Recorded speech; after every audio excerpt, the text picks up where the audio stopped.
Hello everyone, I am Ravina, and I welcome you back to the channel. I hope everyone is doing well. Today, we are going to discuss the Internet of Things, commonly known as IoT, through real-life scenarios.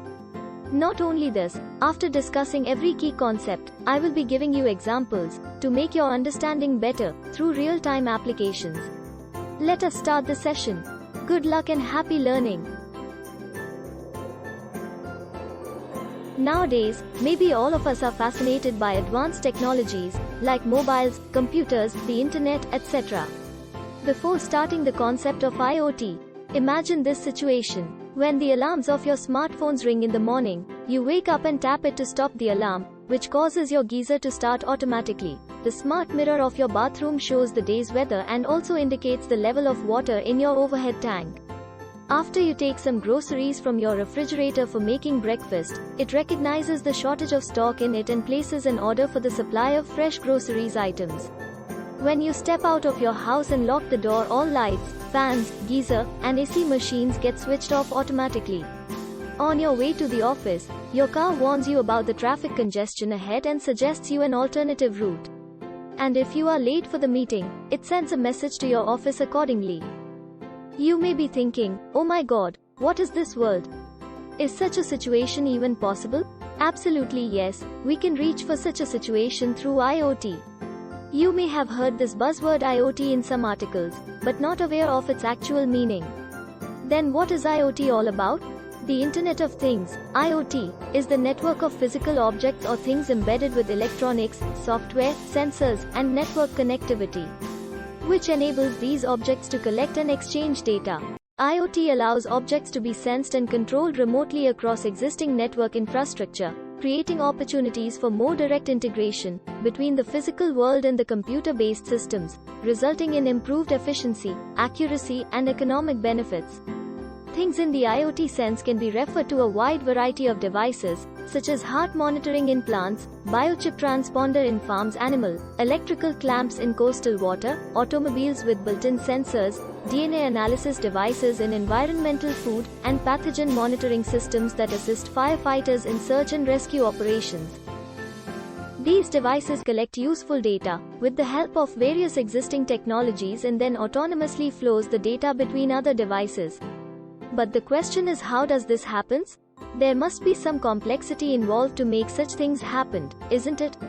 To understand how it works, we need to understand various components and related processes associated with IoT.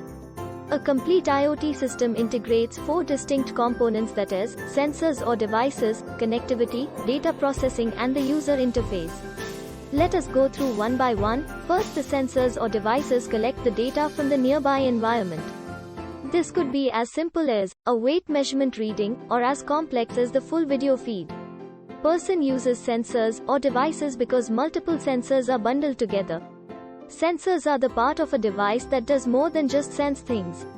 For example, your phone is a device that has multiple sensors, like camera, accelerometer, GPS, etc. But your phone is not just a sensor. However, whether it is a standalone sensor or a full device, in the first step data is being collected from the environment by something. Connectivity. Next is to that data is sent to the cloud. But it needs a way to get there. The sensors, devices can be connected to the cloud through a variety of methods, including cellular, satellite, Wi-Fi, Bluetooth, LPWAN, or connecting directly to the internet via Ethernet. Such an option has trade-offs between power consumption, range, and bandwidth. Choosing which connectivity option is best, coming down to specific IoT applications. But they all accomplish the same task: getting data to the cloud. Data processing. Once the data gets into the cloud, the software performs some kind of processing on it. This could be very simple, such as checking that the temperature reading is within an acceptable range, or it could also be very complex, such as using computer vision on the video to identify objects, such as intruders in your house. But what happens when the temperature is too high, or there is an intruder in your house? That's where the user comes in. User interface. The information is made useful to the end user in some way. This could be via an alert to the user, email, text notification, etc. For example, a text alert when the temperature is too high in the company's cold storage. Also, the user might have an interface that allows them to proactively check on the systems.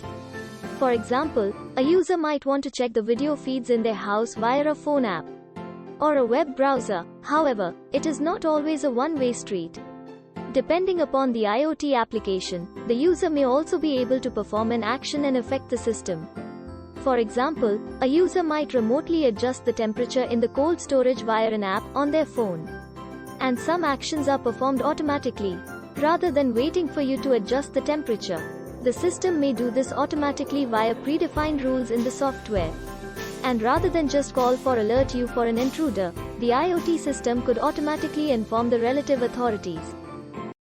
Maybe this technology is unbelievable. Well, the imaginary situation I have mentioned in the beginning, you might understand how IoT can benefit individuals. But how it is beneficial for the companies? In the next upcoming video we will be discussing about how IoT is beneficial for the companies. Till the time, go through it and subscribe to the channel for notification. Thank you and have a nice day.